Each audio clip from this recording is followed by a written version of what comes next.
Alright guys, welcome back to another video. I know I said in my last video that I don't have any new banknotes, and I don't think I'm buying one anytime soon, but my thoughts got a hold of me, and I bought this. I just bought this, yeah.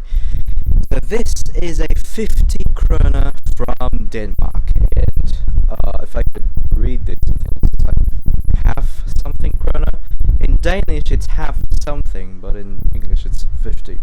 So this cost me 410 Philippine pesos, which is, I don't know how much is it in dollars, but yeah, 410 Philippine pesos. And I actually didn't even plan to buy a banknote today. I thought I was just going out and jogging with my parents, but I was like, oh hey, look, this new branch of this what you call this, of this money changer that I was about to open in this mall in Ayala, which is one Ayala, but which is the new mall. So of course, like the guy I am, I checked out and I checked if they have this and if they have that, and surprisingly they had Danish kroners. I thought they didn't have those. I thought I'd walk away, you know, saving my money. Unfortunately, I didn't. But either way, it was worth it. It was actually worth it, because this is rare to get around here in the Philippines. Because I don't think anyone here really goes to the Nordic countries. So yeah, I really got lucky with this. I got a 50 kroner from Denmark. Now I already have kroner banknotes or kronor banknotes from Sweden, like this 20 kroner and 100 kroner, but I've been wanting to get a Danish kroner for a while because of how good it looks. So yeah, this is my first letter D country in my collection. So yeah, and I also got a bargain. Well, not really, but I kind of got a bargain. Hold up. Because everything's flying everywhere. Because I said that this was 410 pesos, but the actual exchange for this is 400. Now it's 443. So I quite got a bargain from this. So maybe a 33 peso bargain. So yeah. But anyways, for anyone who's Danish and is watching this, forgive me for the butchering of my pronunciation and some of the names here, because I tried learning Danish but I failed miserably, so I'm sticking with French. So the bridge here, well, actually just a little bit of a backstory. Well, not really backstory, but whatever. The bridge in every Danish banknote, there's a bridge, and the bridge represents the connection of the past and the future, from what I've heard. And this bridge over here is the Salingsund Bridge, and it's actually called the forgive my pronunciation here, Salingsund something. And this is a bridge that crosses the Salingsund. I don't know what could that be. I think it's a region between the island of Mors and Sailing Peninsula on the mainland, which is Jutland. I don't know how you pronounce that as well, or Jutland in English, in Denmark. So Jutland is like this big part of Denmark where it's connected to Germany, and Copenhagen actually is not within Jutland. They're like their own separate islands. So it's like they have this same situation with, I don't know, Gabon or Equatorial Guinea, where the capital is not in the mainland. And I think that's cool, but it's kind of quite confusing sometimes. Like, why isn't the capital in the mainland or something? The bridge is 1,717 meters long, and the longest span is 93 meters, and the maximum clearance to the sea is 26 meters. And over here, which we will talk about more in a while, is a security feature, and this is what do you call this? This is the scarp sailing vessel over here, and this is actually featured in the back of the banknote. So whatever the security feature is in the front is depicted in the back of the note. So the back of the note is the scarp sailing vessel, or skip sailing, I don't know how to pronounce it. And okay, let me just open this up. National Museum. I have the website of the Danish National Museum here opened. So the Danish National Museum says that this pot was made around 3200 BC, and this was found near Skeppsalen in Himmelin. So I don't know much more about this. I think I'm just gonna scroll down. Okay, there's not much information, but yeah, this is one of the artifacts that's been found around Denmark. So wow, Denmark has artifacts? Obviously every country has artifacts, even Germany and France.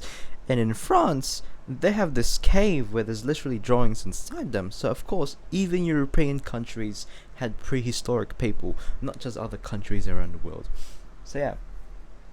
And over here on the right hand side is the map, which in circles, you can see the circles there.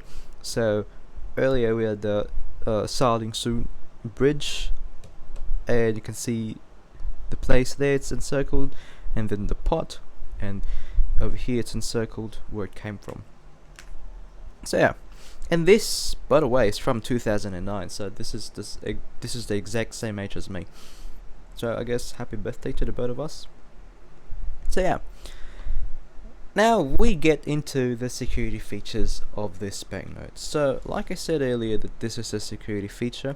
This is I guess a color shifting, well, I won't really call this a hologram, but a color shifting thing, I guess.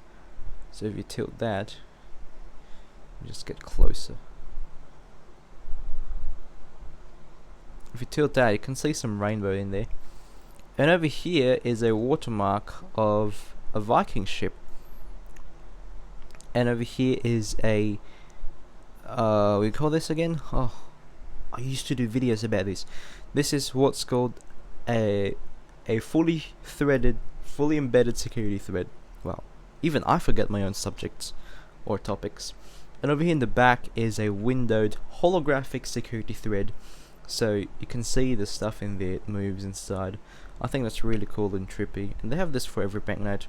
And if you point a light behind it, you can see a single line start to form again, which is why it's called a security thread, because it's supposed to provide security. Security. Oh my gosh! I'm eating up my own words. So yeah. Unfortunately, I normally do this, but we don't have a UV feature today because my UV light doesn't work. Yeah, it doesn't work. So I guess I'm gonna try to find replacement batteries for this.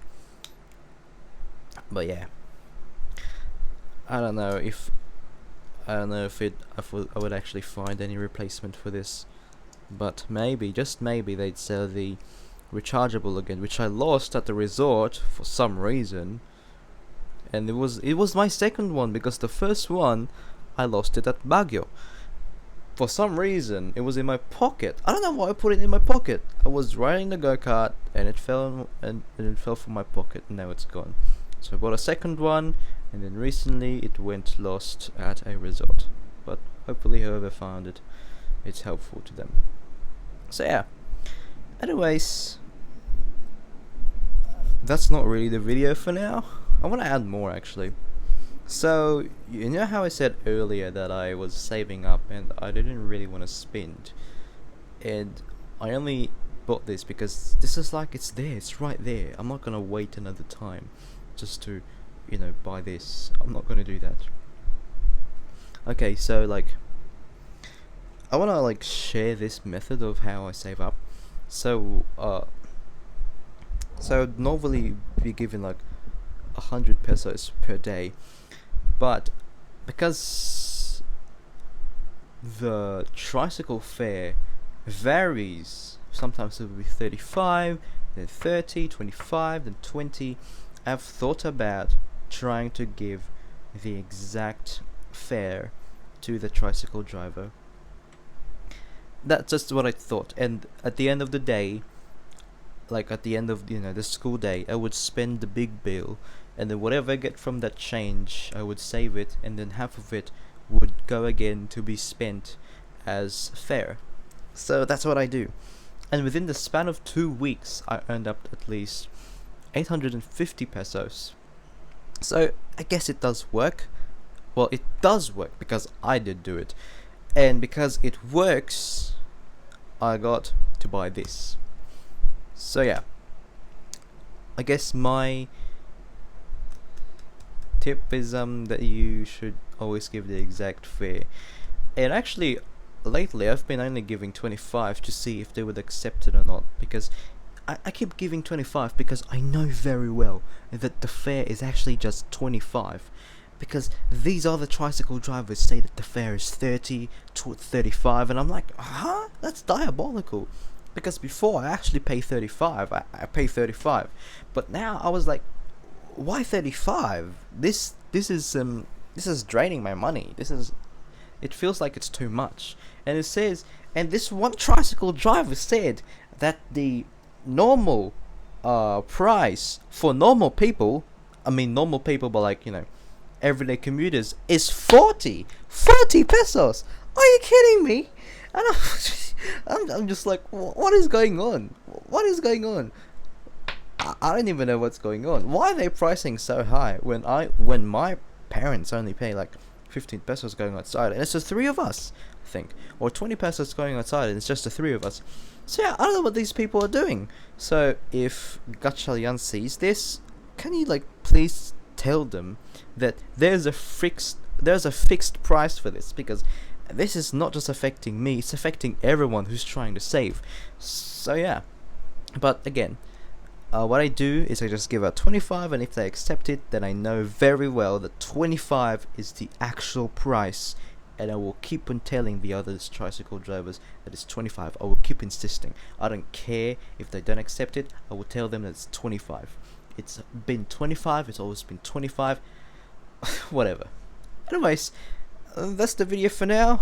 I don't know how we got there, but yeah, I hope you enjoyed this video, and I hope you learned something new.